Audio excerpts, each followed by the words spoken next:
The mysterious masked man once again appears last night on WWE Monday Night Raw, this time attacking Rey Mysterio and once again assisting the Vision. But have we got a new hint about the potential identity of the man behind the mask? We'll let you know about that. Plus, John Cena reveals he signed a 5-year ambassador deal with WWE, and he's also possibly let slip when Brock Lesnar is planning to retire from WWE. All this and more in this news update.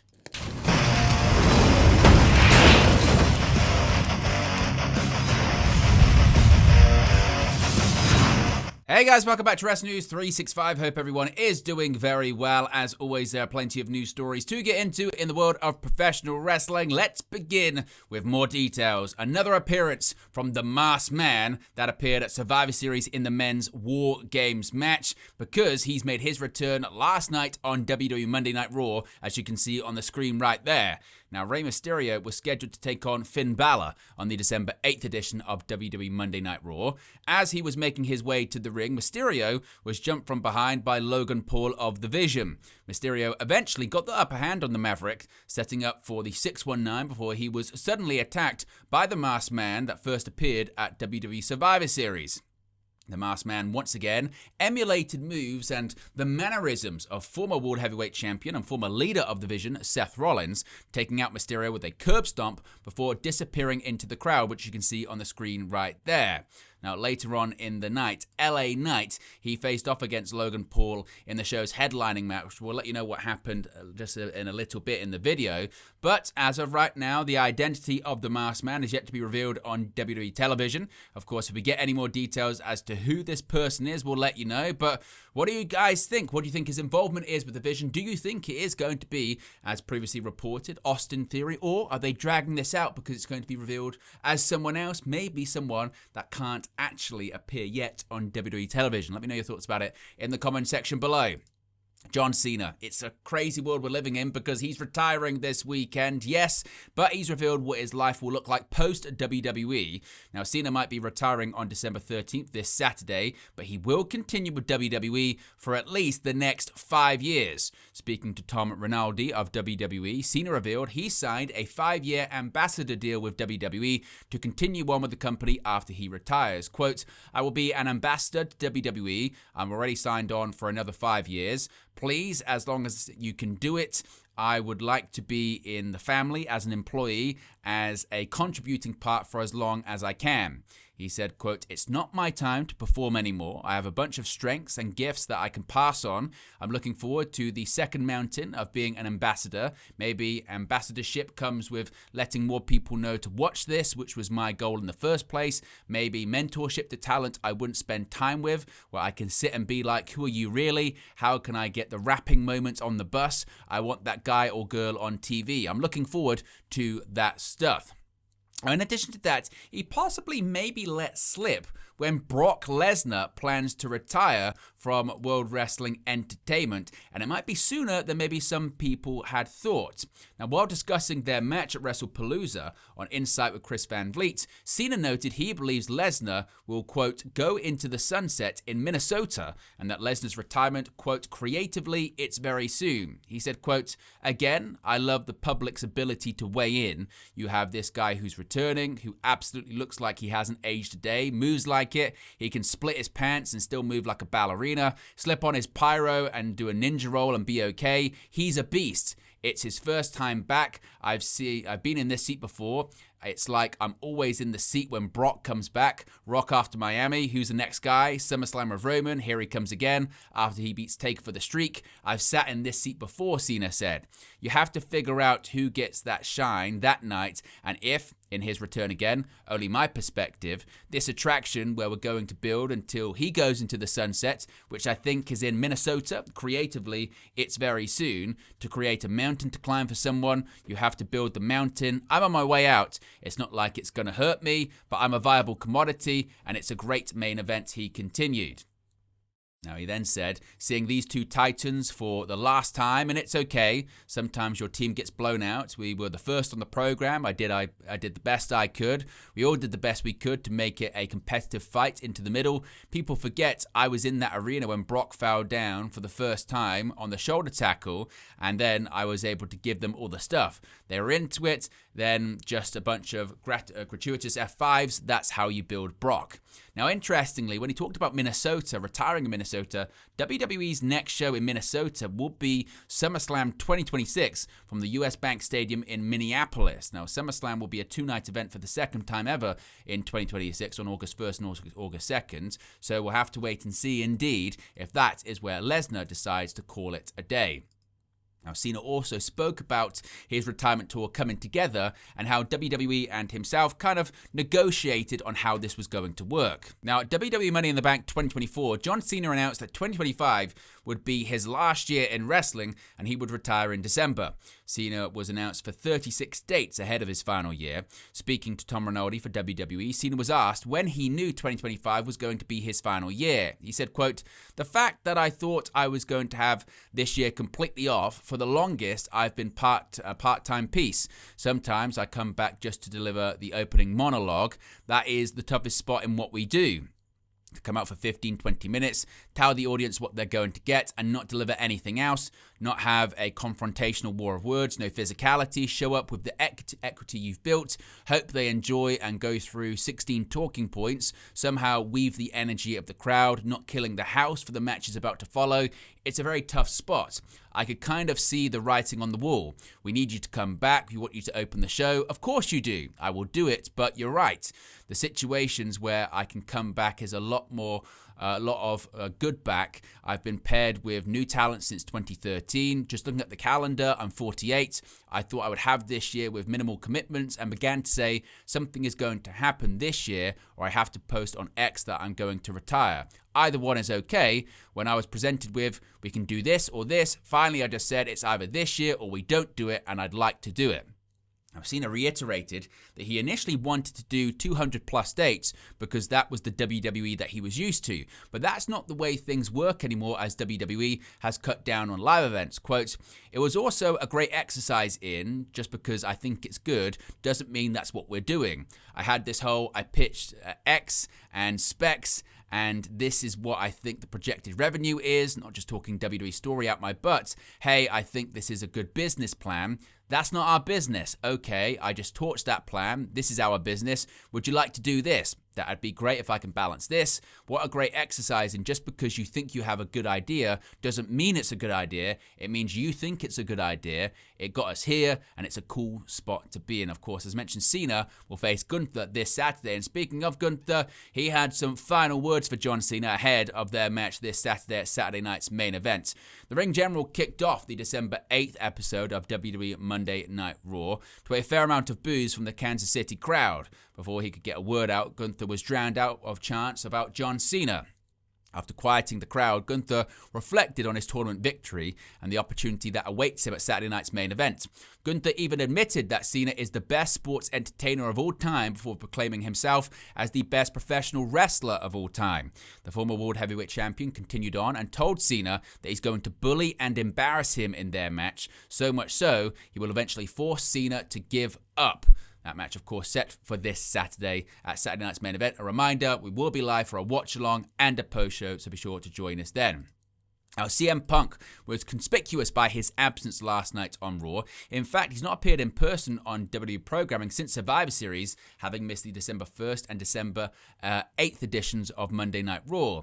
It was announced on the post-Survivor Series episode of Raw that Punk was not cleared after he was pinned inside War Games by Bron Breakker, following a stomp from a masked man and a spear by the former Intercontinental Champion. Instead, the feud between Punk and Bron Breakker has been built up via promos from Breakker, with the two talents scheduled to face off for the World Heavyweight Championship on January 5th. According to Mike Johnson of PW Insider, Punk was absent from the December 8th episode of Raw due to still being on set for filming of the Netflix movie The Bodyguard. Punk has been cast as Doghouse in the upcoming movie based on the Catherine Center novel. The book focuses on a no-nonsense bodyguard who is assigned to protect an action star over the holidays, which results in sparks flying between them. Punk's character is a physically intimidating member of the security detail who is known for his loyalty and humor. So no details as to when he's expected back, but one would assume it's pretty soon.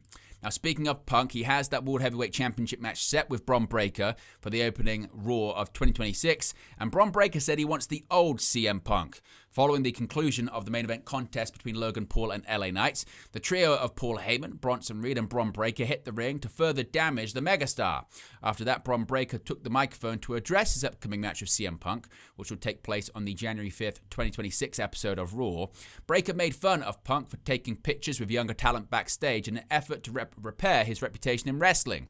Breakker continued by taking things a step further, criticizing Punk for still looking like a crackhead despite his stance on not taking drugs or drinking alcohol.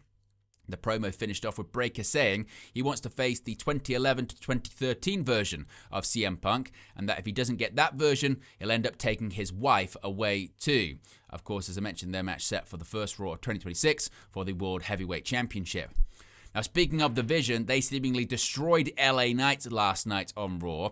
LA Knight competed in the main event of Raw against Logan Paul, but he was outnumbered in the contest. Big Bronson Reed, Bron Breakker, and the Masked Man got involved in the bout, leading to Paul picking up the victory. After the match, the Vision added insult to injury, with Breakker hitting a spear and Reed hitting multiple tsunami splashes.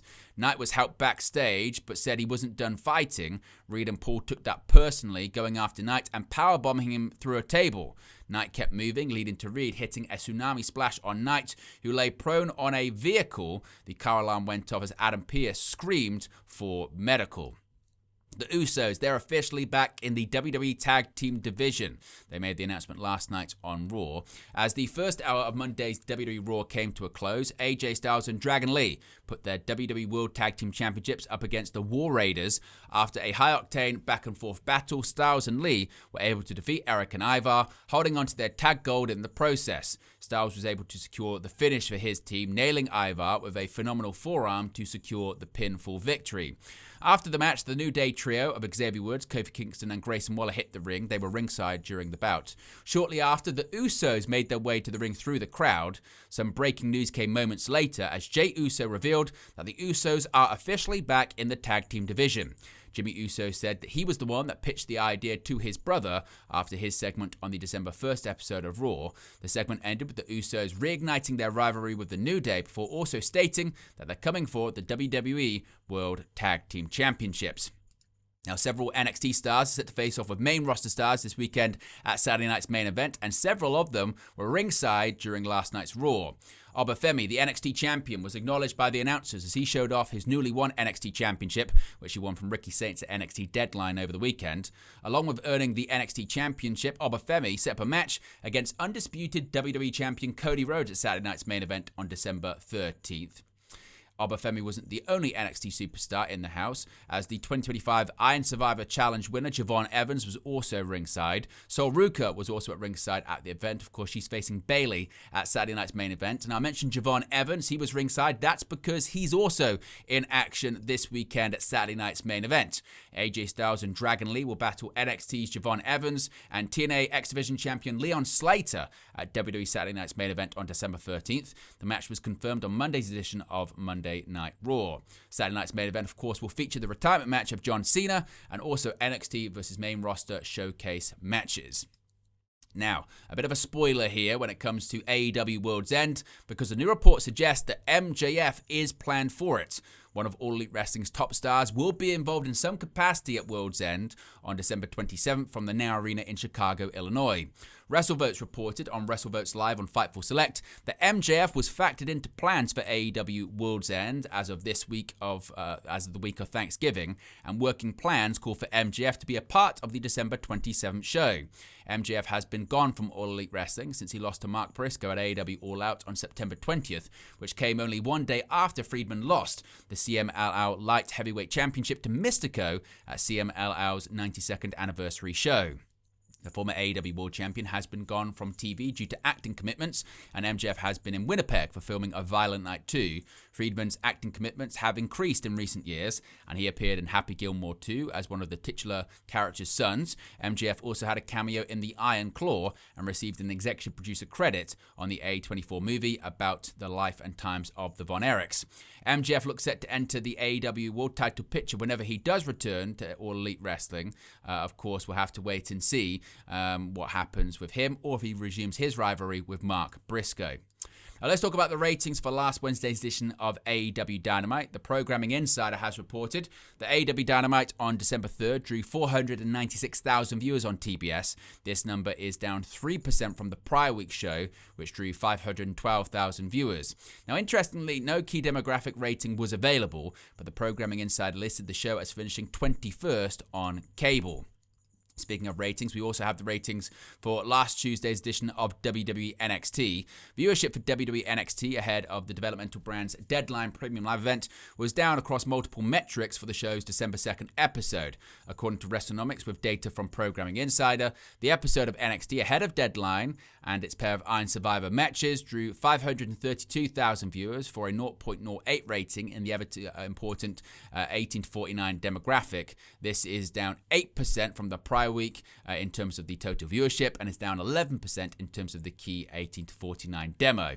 Now, an interesting turn when it comes to the acquisition of Warner Brothers Discovery, which looked like it was going to Netflix, but Paramount have launched a hostile takeover bid worth quite a lot of money.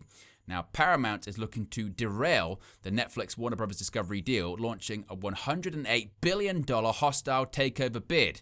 Now, it was announced on Friday that Netflix would buy WBD studio operations and HBO Max for $72 billion, with an enterprise value of $82.7 billion. However, it looks like Paramount are still trying to put... they're not giving up their hopes and purchasing WBD in its entirety, which of course is different to what Netflix is purchasing.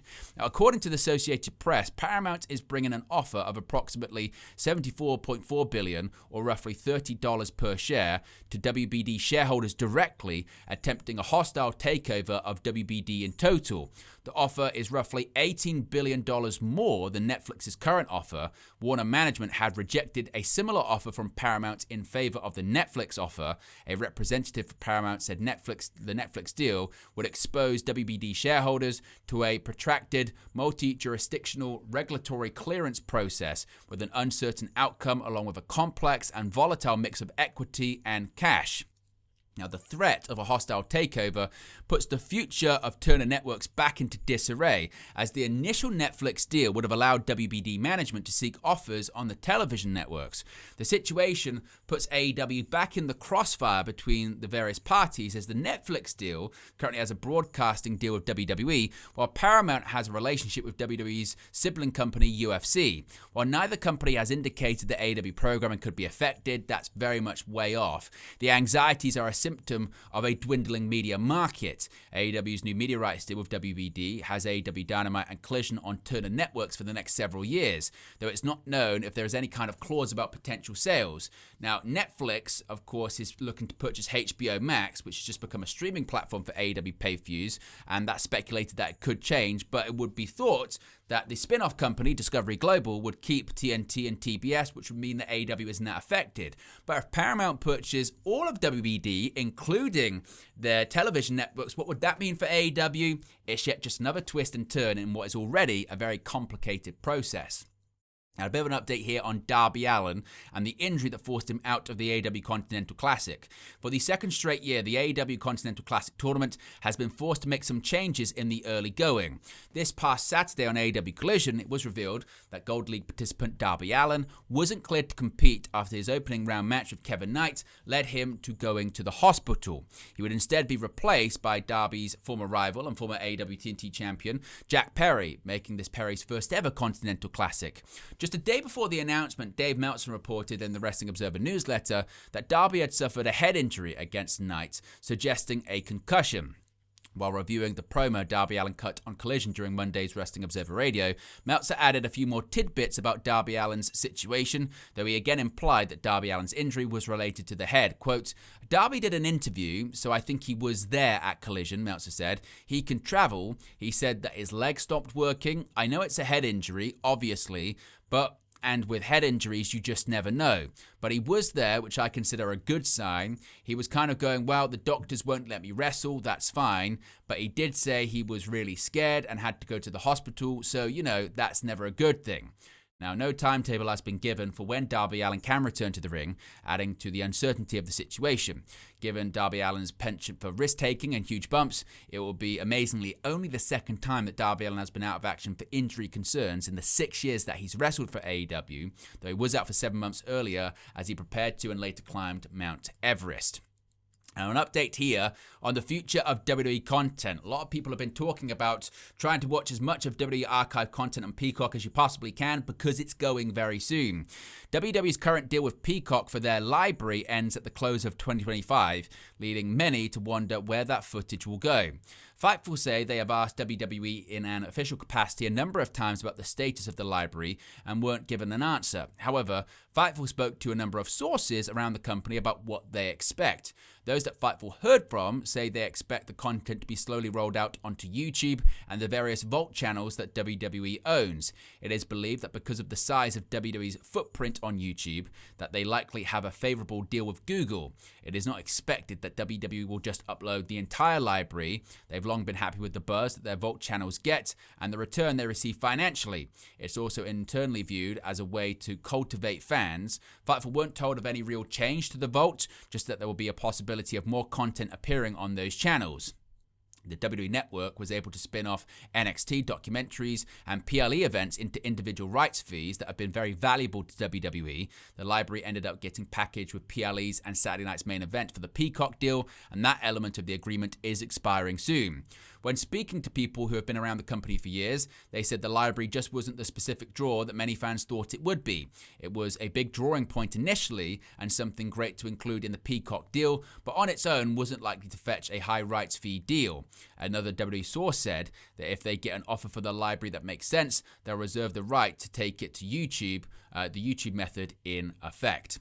And finally, WWE reportedly is happy with the women's tag team division. WWE have emphasized the women's tag team division over the past several months, with the division being heavily featured on television, including at Survivor Series and War Games as Io Sky, Rhea Ripley, Charlotte Flair, Alexa Bliss, and AJ Lee defeated Becky Lynch, the Kabuki Warriors, Nia Jax, and Lash Legend.